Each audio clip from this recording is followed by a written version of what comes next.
Okay, welcome back. We are back in order, and Yes, sir. Ms. Smith. So as Commissioner Irvin suspected, hungry people are productive people.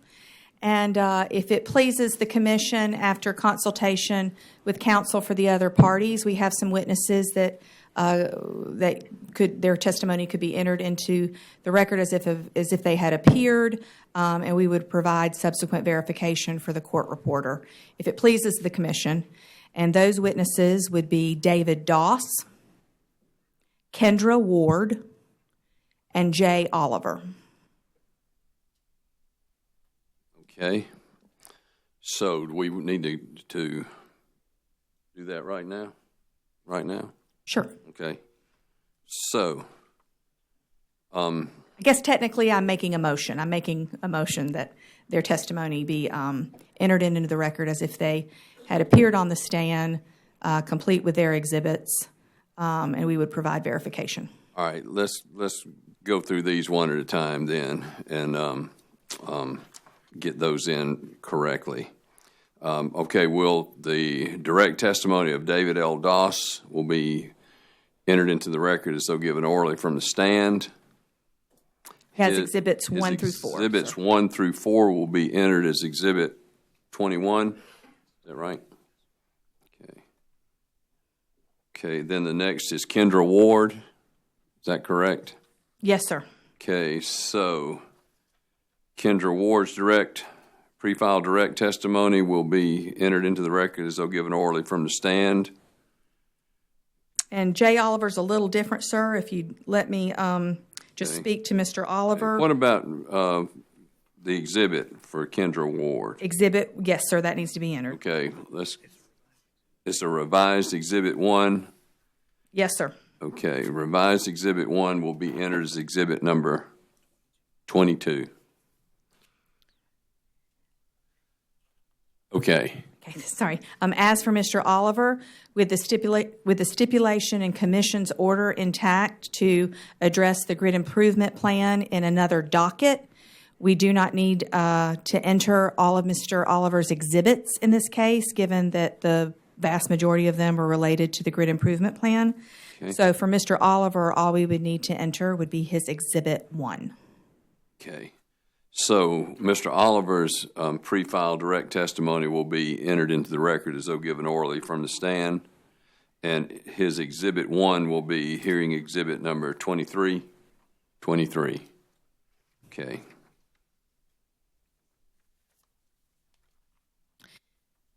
We've also committed with the other parties, and they have committed back, of course, that we'll continue to have these conversations over the weekend to make for as efficient of a Monday as possible. Great. Okay, so we've got that accomplished. And I would ask, they're all here today, I would ask that they be excused if that's... And they are excused. Don't everybody run at the door at the same time. I did say they could drive home, so they're sorry for the mass exodus. That's okay. I just didn't want anybody to jump up and click their heels with happiness. They did smile. Okay. All right. Let's move. So next on our list will be Renee Metzler.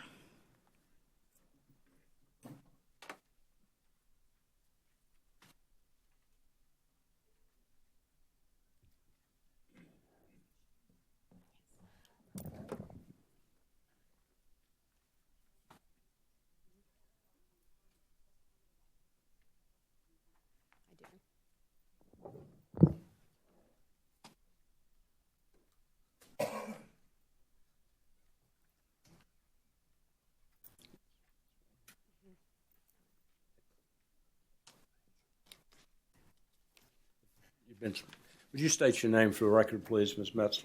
Renee Hubbard Metzler. And what is your business address, please, ma'am? 550 South Tryon Street, Charlotte, North Carolina. And by whom are you employed and in what capacity? Duke Energy Business Services as Managing Director of Retirement and Health and Welfare. And did you cause to be prepared 15 pages of rebuttal testimony that was pre-filed in this docket? Yes. If I were to ask you the questions contained in that testimony today, would your answers be the same? Yes. Mr. Chairman, we'd ask that Ms. Metzler's rebuttal testimony be copied in the record as if given from the stand. Ms. Metzler's pre-file rebuttal testimony will be entered into the record as though given orally from the stand. Ms. Metzler, would you summarize your rebuttal testimony, please? Yes. My rebuttal testimony addresses compensation-related adjustments recommended by ORS witness Kelvin Major. Witness Major proposes removing 50% of the company's long and short-term incentives, LTI and STI, program costs based on his position that 50% of the incentives are attributable to company earnings. ORS has also proposed disallowance for certain items, including exceptional contribution awards, lump sum merit increases, service and safety awards, and the lineman's rodeo. Duke Energy's overall compensation philosophy is to target total compensation of base pay and incentives, including both short and long term, at the median of the market when compared to peer companies, with the opportunity to earn more or less relative to the market median based on actual corporate performance.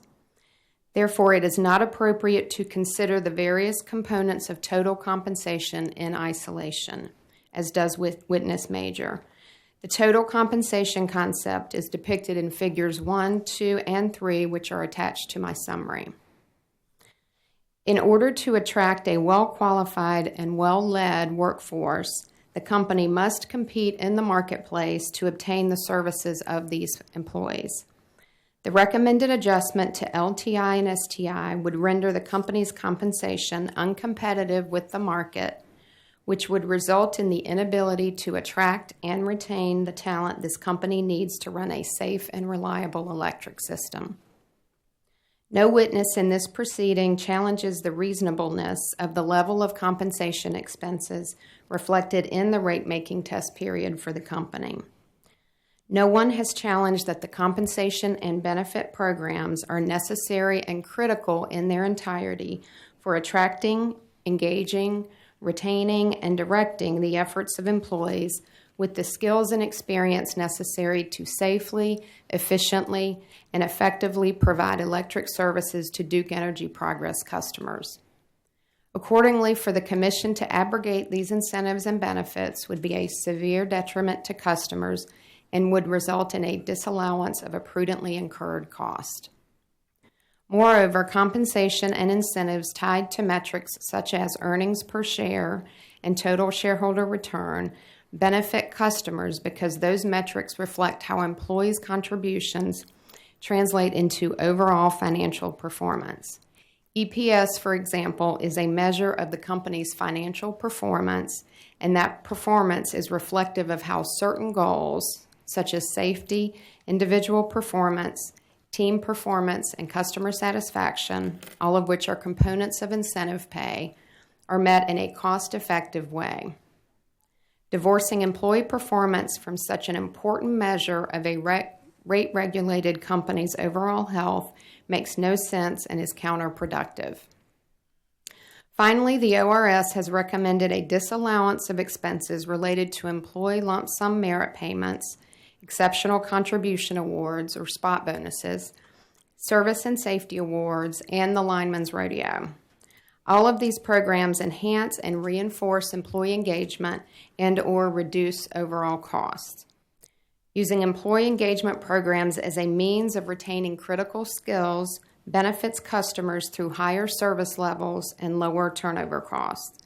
In sum, these are reasonable and prudent expenses that seek to enhance employee engagement and in turn lead to higher levels of customer service, safety, and employee retention.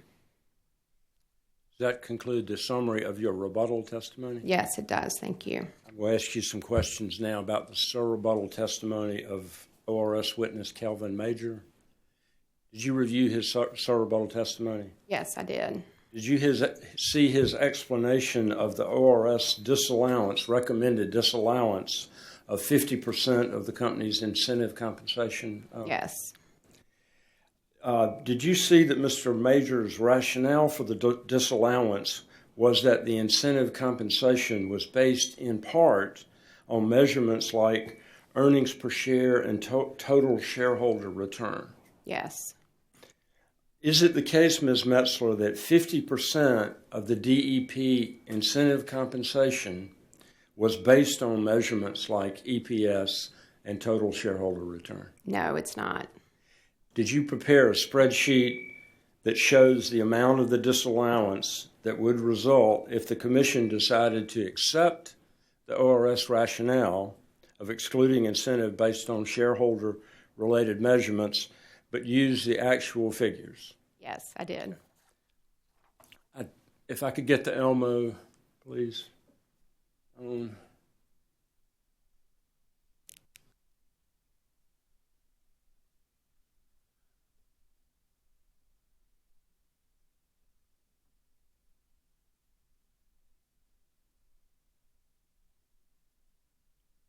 Okay, now Ms. Metzler, I will try to walk you through this spreadsheet. Let's talk about first of all, are there two incentive compensation programs?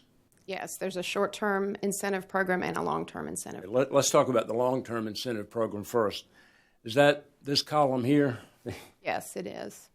Trying not to get away from the microphone. So are there two categories of employees under the long-term incentive program?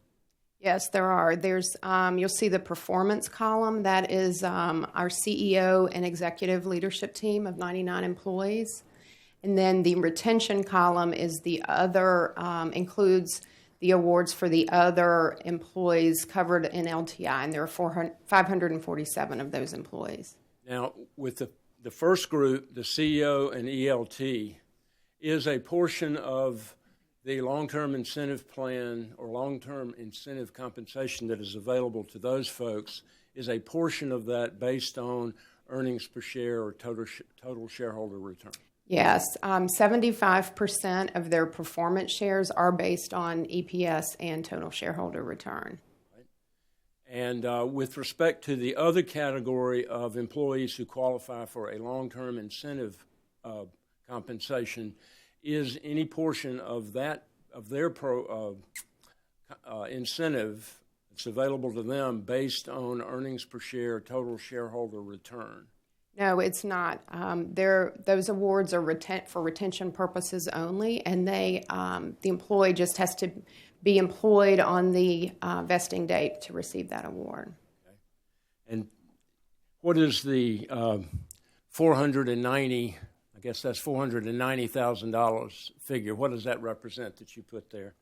So that is the actual calculation. If you take the total incentive amount for the group of 99 employees and you reduce that or disallow 75% of that. Now let's talk about the short-term incentive plan. Are there also two categories of employees that qualify for the short-term incentive? Yes, there is the CEO and the executive leadership team, the same 99 employees from the LTI column.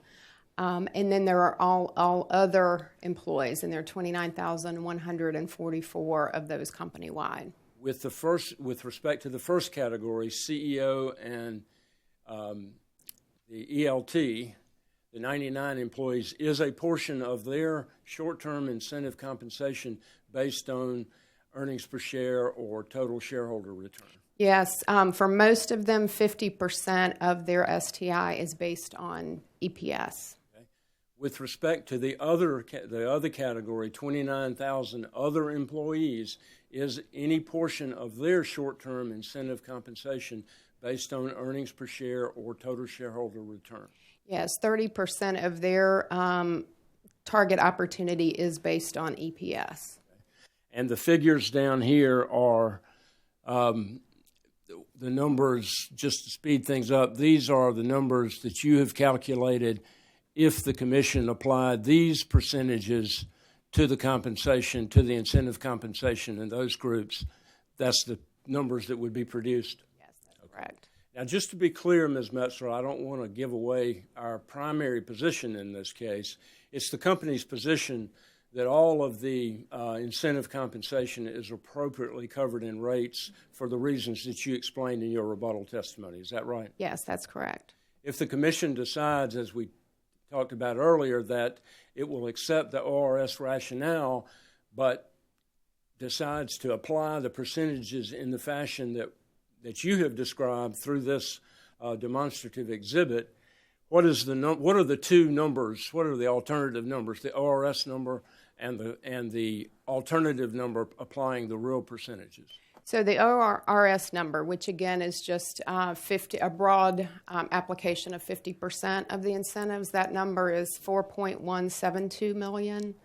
But if you do the actual calculation and only remove the actual portions that are related to EPS and TSR, that number is $2,582,000. Thank you, Ms. Metzler. Just a couple of things to follow up. Do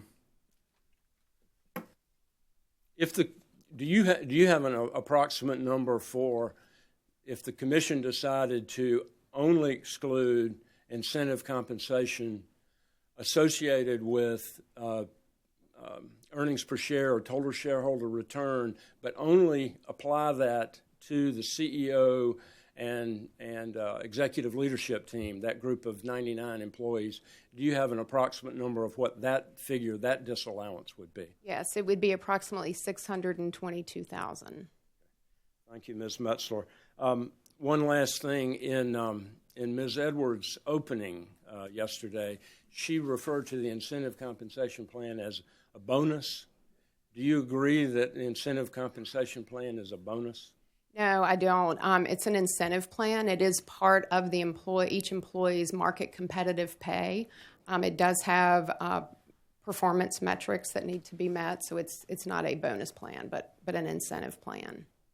Thank you, Ms. Metzler. Please answer any questions that the parties or the commission will have. Mr. Chairman, I'd like to offer the chart into evidence. However, since it was brought in on redirect, I'm happy to have the other parties cross-examine or raise an issue about it if they'd like to do that before I offer it. Okay, we'll do that. And then. Okay, Cross, Walmart, Vote Solar, NAACP, SECL, Upstate Forever, Sierra Club, Energy Users, Nucor, ORS. Good afternoon, Ms. Metzler. Let me go ahead and get you started by turning to your rebuttal testimony. I'm going to turn to page 15, lines 6 through 8. And while you're turning there, I was going to go ahead and get started with asking you this question. The term non-allowables, what do you interpret that term non-allowables to mean? That they're not included in the rate base for customers. Okay. Do you have any examples of a non-allowable? I don't. Would alcohol be a non-allowable?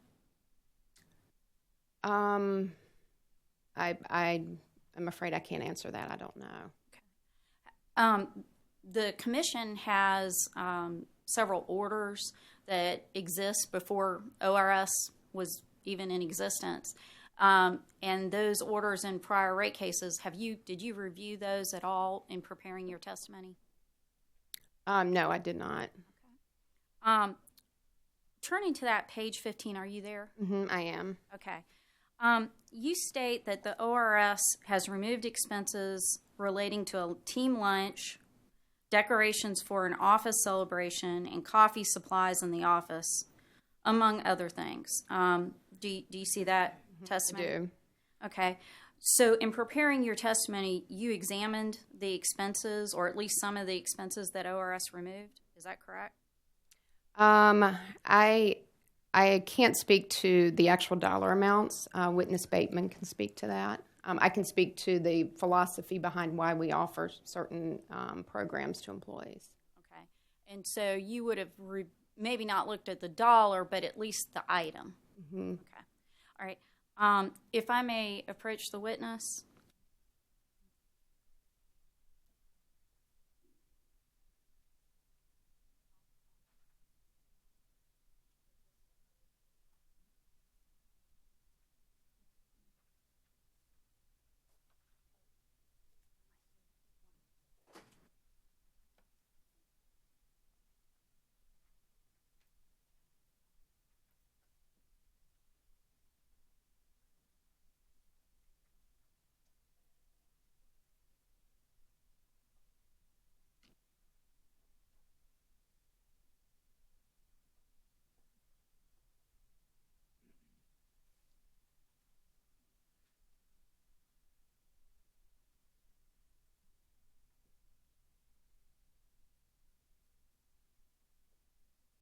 Ms. Metzler,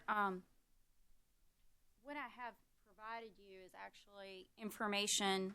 It's a sample of the expenses that Duke provided to ORS. Have you had a moment to kind of glance at it? I have. Okay. On this list, there are some items, and I'm just going to look here. I see. Ms. Edwards, stay in front of that microphone or just wait to talk till you get back in front of it. Yes, this thing won't move, will it? Okay, there we go. Is that better? Much better. Thank you. I can see items on this list, this Excel spreadsheet, printout, work boots, among other items. Do you see that? Yes, I do. Would you consider that work boots and expenses of that nature to be items that an employee would need as part of their job? Yes. Ms. Metzler, you mentioned you didn't look at the dollar amounts. Would you have any reason to dispute that ORS did, in fact, allow a significant number of expenses that are, in fact, work-related? I don't have any reason to dispute that. With that, I would like to hand out one other.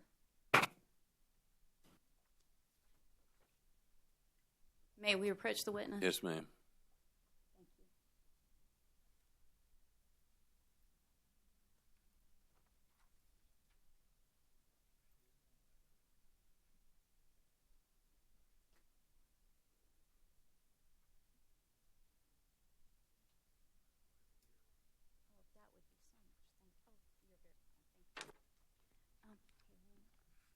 you. This just a second. I wanted to get it just a little bit clearer. And I may not be able to.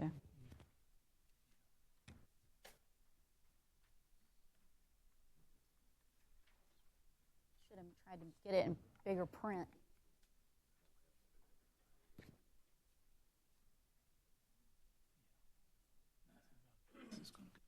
Okay, thank you so much. I really appreciate that. Thank you. Ms. Metzler, sorry about that. That just took a moment. I'm going to go back very quickly to your testimony on page 15, and you had mentioned a team lunch, decorations for an office celebration, and coffee supplies. Do you recall that? Yes. Okay. I do. Well, this was another sample of expenses that Duke provided to ORS, and our auditors went through this and gave me this list. Can you, starting with the top line, it says total wine. Mm-hmm. I see it. Okay. Are you aware that this commission, in a long history of cases, has disallowed wine as a non-allowable? I'm not aware of that. Okay. Do you see to the note to the side it says company did agree to remove? Mm-hmm. I see that. Okay. Would it surprise you that after ORS selected and pulled certain expenses, we gave the company the opportunity to come back and tell us why this item was a legitimate business expense? Would that surprise you that we gave that opportunity to the company? Yeah, I wasn't involved in that conversation, so I can't really speak to it. Okay. So going down another line, I can see it says ship sticks. That's the shipping of golf clubs. But again, the company did agree to remove those two items. Correct? Yes, I see that. Well, as we go further down, I would like to point out to you that there's a item for theme park tickets, an item for Sirius XM radio, Omaha Steaks, and Tony's Oyster Bar. But my understanding of your testimony is you would consider all of these items as items that should be paid for by the customers. Yes, that's correct. All right. And again, you didn't go back and look at prior case law where a commission had removed alcohol, flowers, things of that nature. No. Okay. Did you attend the night hearings? No, I did not. Okay. Are you aware that several farmers voiced their concern about the impact of this rate increase on them and their business? Yes, I am aware of that. Okay. Are you also aware that the president of the Farm Bureau, Harry Ott, and Commissioner Hugh Weathers, among others, voiced their concerns about this rate increase on the agricultural community? I'm not aware, but it doesn't surprise me. Are you also aware that there were several residential customers who appeared at the night hearings and expressed great concern over the amount of the rate increase? Isn't it disrespectful to your customers that are clearly struggling to make ends meet, to require them to pay for these kind of party expenses? Well, and if I may, I'd like to just speak to sort of the company's philosophy around certain expenses like, lunches, recognition, awards, parties, those sort of things. We do have to compete in the market for talent, and our talent is, in a lot of cases, is highly skilled, safety-sensitive positions. So we do have programs that engage employees, and that really helps with retention of these critical skills. I just noticed there's a lot of entries for Party City. There seemed to be an item for wedding supplies. Let's see, we've got baby shower, Spirit Week. I think there's one on here for Hawaiian, decorations for a Hawaiian luau or something of that nature. Again, quite a lot of parties, and it seems a bit unfair to the customer to put all of this on them. Don't you agree?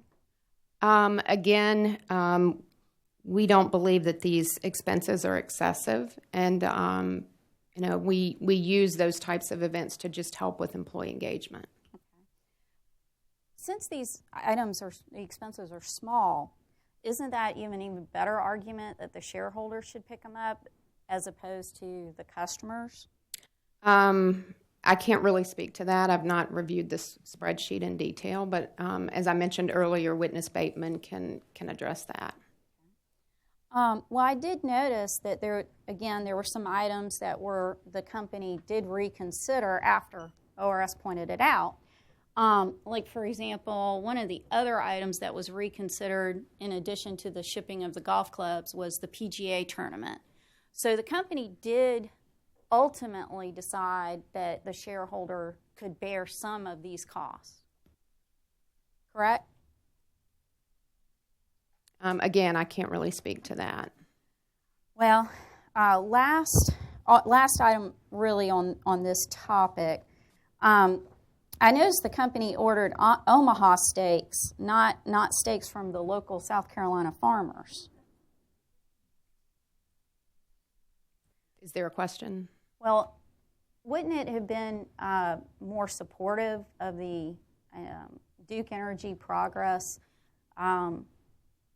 farming community to have ordered these steaks from them and not Omaha steaks? Again, I'm not familiar. I'm not sure what that was used for, or the purpose of that. So again, I would just defer these questions to witness Bateman. But for the ones that the company did agree to remove, that was only after ORS had brought it to their attention. Correct? I'm not aware of, I was not part of that conversation, but I don't dispute it. Thank you. At this time, Mr. Chairman, I would like to first mark for identification these two spreadsheets as the next hearing exhibit.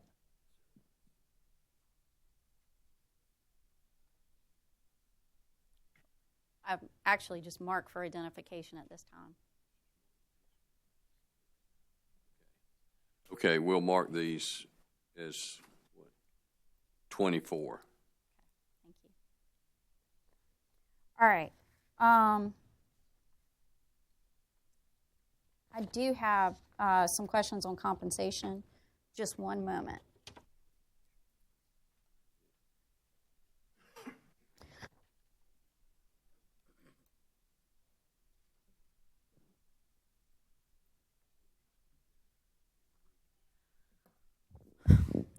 Ms. Metzler, if I followed the sir rebuttal testimony that you offered just a few minutes ago, what the company's saying is, without giving up your original position, you would state that mathematically that if you were to pull out EPS and TSR, sorry I'm squinting, but that would be a reduction of $2,582,000. Is that roughly correct? Yes. Okay. Yes, that's correct. All right. But if the commission were to also say that, hey, just getting whatever you call it, a bonus, retention, cash payout, whatever, for retention, would that not be an additional amount of money? And would that be the 947 or the 473? That would be the 473. The 473 is what the ORS has proposed, but for these awards, none of these awards are based on EPS or TSR. They're just based on employee retention. So that amount, that line that relates to EPS and TSR is actually zero. Okay. All right. I understand that. But if the commission said, in addition to EPS, TSR, hey, just because you are there that day, you're employed that day, you get that item, would that take out that retention amount?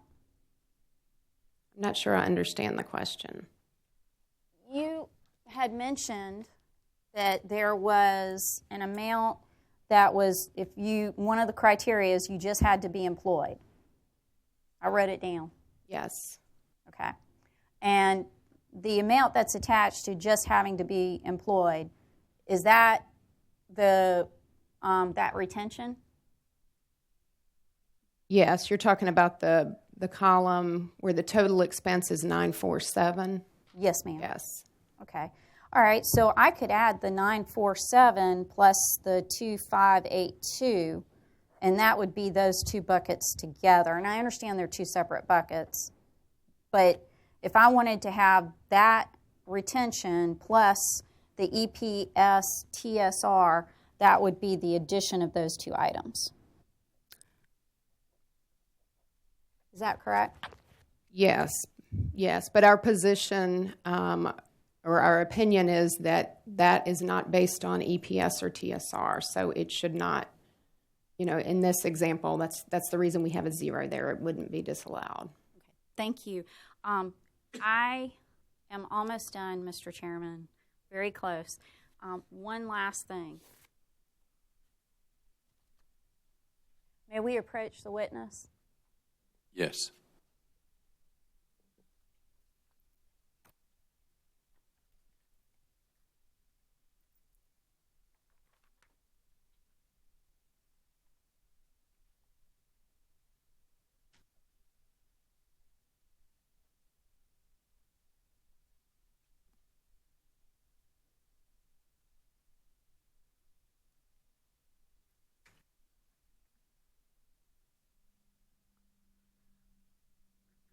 I see everybody's still getting a copy. I'll wait a minute.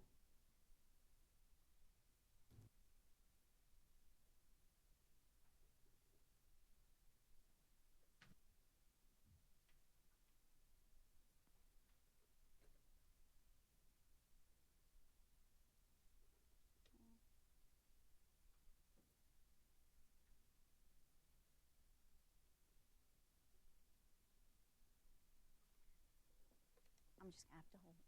That's not going to work. I hope you guys don't mind. I can't seem to get that to work, so I'm just going to go straight to it. Have you had a chance to take a look, Ms. Metzler? I've just Glanced. Yeah, I've glanced at the first few paragraphs. That's fine. I just wanted to ask you a quick question on if you flip to, well, first off, to identify, this is something from NSUCA. It's Executive Compensation Resolution 2009-09. And in essence, this document is just basically talking about the compensation paid to CEOs. And because it's NSUCA, the National Association of State Utility Consumer Advocates, they do focus, if you flip to the second page, they do focus on the compensation paid to utility CEOs. But my question is really, if you go down to the bottom right before now, therefore, NSUCA resolves, there's a whereas clause. Mm-hmm. I see that. My question is simply this. If this commission were to provide, whether it's 50-50 as ORS proposed or as you propose, this compensation for executives or bonuses, as I call it, would the company be willing to have an annual disclosure requirement regarding the salary, benefits, and bonuses paid to utility company officers and members of management so that we could see what that amount is for South Carolina and what's being charged to ratepayers? Would the company be willing to do that? Well, as you probably know, the full compensation for the top 5 officers in the company, that is public information that's provided in our annual proxy statement. I would have to take it back, and to determine if we're willing to disclose additional information. Thank you, Ms. Metzler. That actually concludes my cross-examination. Thank you. Thank you. If I may, I would like to mark and have this as a hearing exhibit. Okay. Exhibit. It'll be marked and entered as number 25. Okay. What was that, Mr. Chairman? Sorry, the NSUCA. Was that the NSUCA? Yes, sir. I would offer that. On the other number 24, I anticipate that one will get used again.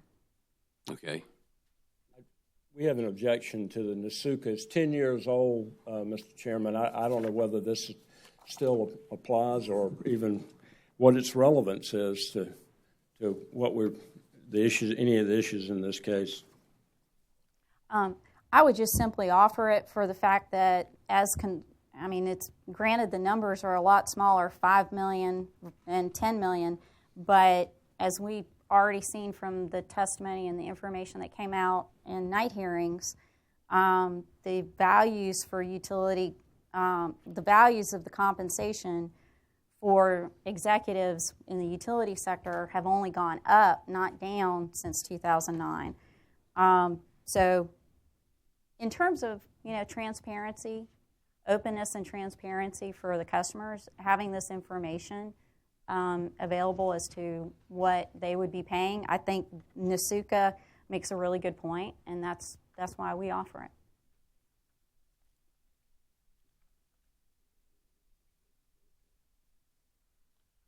Okay. We're going to let it in just for what it's worth. Mr. Chairman, while I'm standing, I'd like to go ahead and offer the spreadsheet that I discussed with Ms. Metzler into evidence as the next hearing exhibit. Okay. We will enter that as number 26.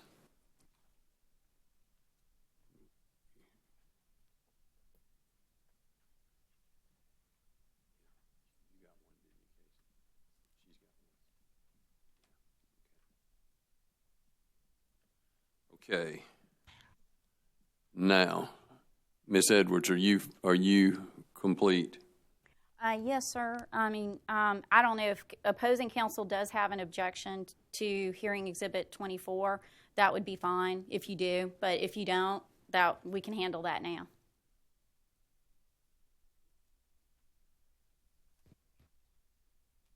Mr. Chairman, what we'd like to do is have Ms. Bateman come back up on the witness stand, who actually is familiar with all of these entries. Unlike Ms. Metzler, who had never seen this before, not familiar with all these transactions, we'd like Ms. Bateman to be able to answer questions about it and go through it with Ms. Edwards. And if once that happens, we would have no objection to these documents, both of them being submitted into evidence. And, Mr. Chairman, we would like to do that as soon as Ms. Metzler leaves the witness stand. We'd like to recall Ms. Bateman and let her address these entries, which are intentionally, deliberately inflammatory, and we ought to be given a chance to respond to them by somebody who actually is familiar with them, in fairness. Thank you. Okay. May I briefly respond? Ms. Metzler, the reason why I specifically focused on her is because she had that sentence that I had read twice in her testimony, and what I really had noticed is it said a party decoration, a team lunch, coffee supplies. This is just a sample. So the reason why I did ask the questions of Ms. Metzler is because she had that information in her testimony. It's not that she had nothing in her testimony. Thank you.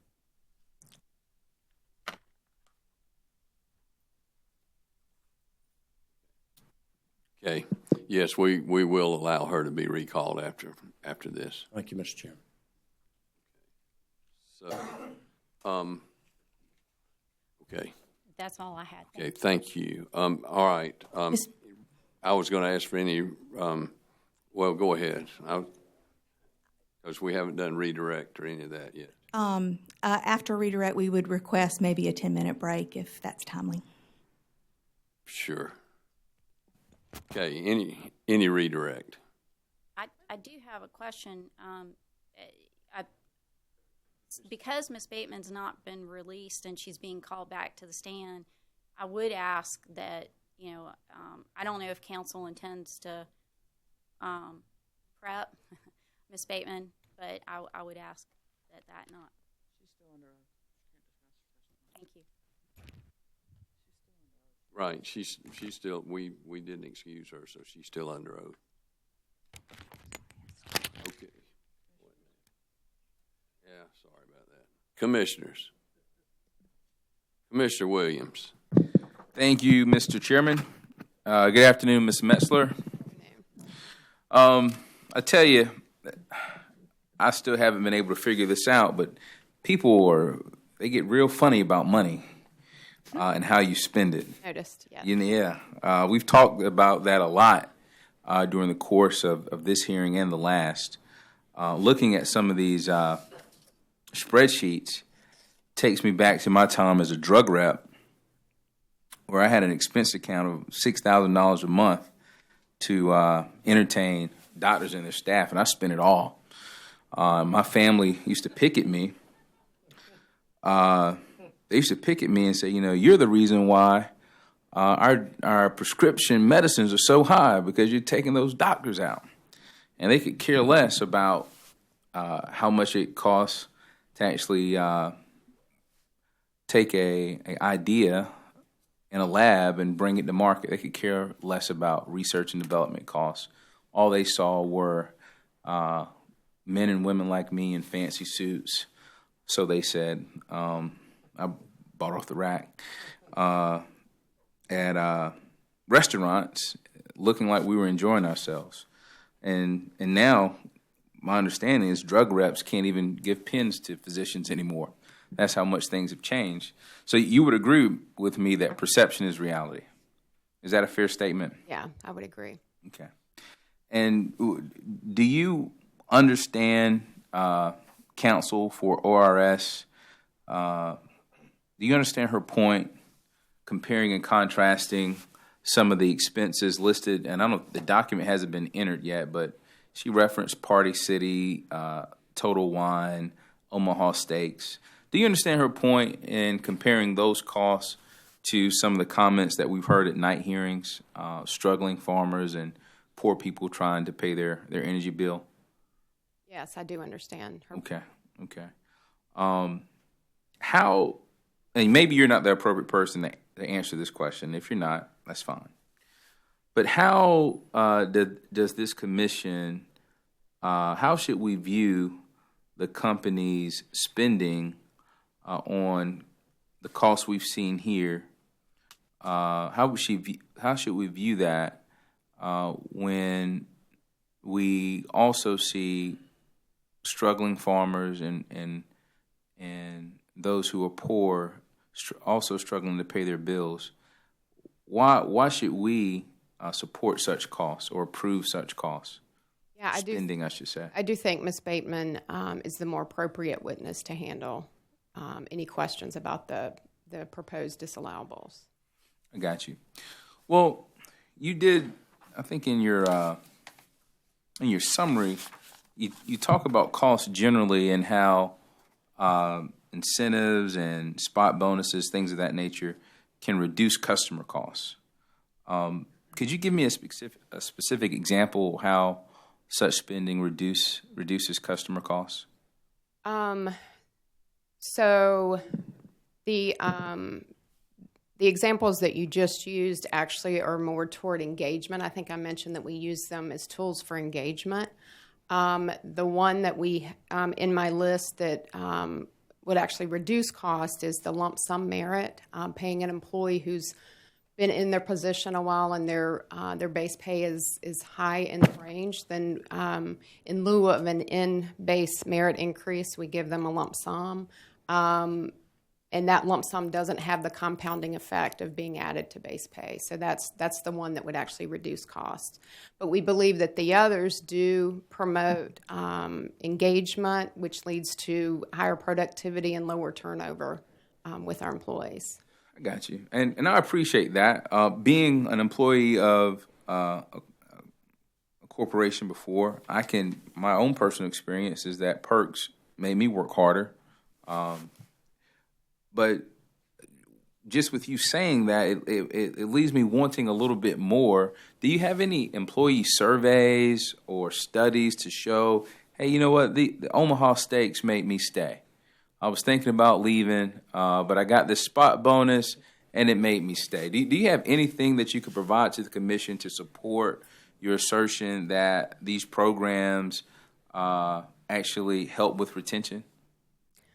So there are a lot of white papers and studies out there that show that that programs, the different tools that companies use, they do promote engagement, and and we could provide that in a post-hearing request.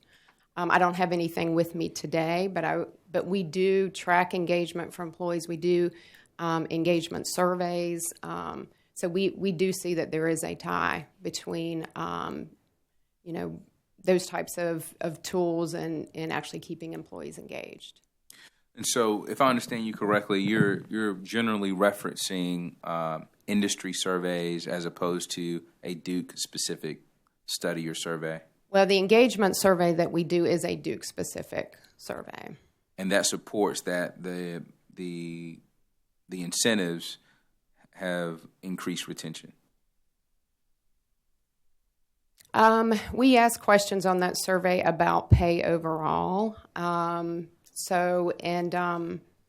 think I mentioned in my rebuttal testimony that the incentive pay is a portion of that market competitive pay, so it's not in addition to. So the incentive pay, without the incentive pay, we would need to roll that amount of compensation into their base pay in order for their pay to remain competitive. Right. Thank you. Commissioner Irvin. Mr. Metzler, I was just rereading your rebuttal summary, and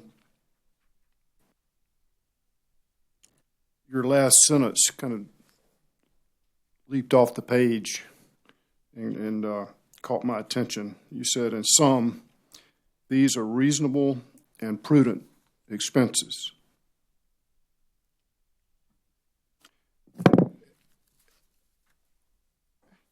I have a hard time accepting that characterization. You know, if the shareholders choose to provide alcohol or Omaha Steaks or PGA outings or golf club shipments for their employees, that's their choice. But I don't think it's reasonable and prudent for ratepayers to pick up those tabs. And if you'll notice in the last paragraph, if you go up a couple of sentences from the last one that you were referencing, the expenses or programs that I'm referring to in my testimony are really employee related, like the lump sum merit payments, the spot bonuses, service and safety awards, and the lineman's rodeo. Ms. Bateman will need to speak to other things, the other items. We'll ask her about them. I just wanted to give you a chance to respond to that because, it's kind of a catch-all, but I don't think it's a fair characterization of some of the items that we see listed on Exhibit 24 for identification. Would you agree? And I'm not familiar with that exhibit, so I will have to. So we'll ask her about it, but yes. I just wanted to get that point of clarification. Thank you. Mm-hmm. Thank you. Commissioner Belzer. I'll pass. If I decide, I'll ask the next witness clarification. Thank you. Okay, thank you. Any other commissioners? Okay. Any redirect? No redirect. Okay.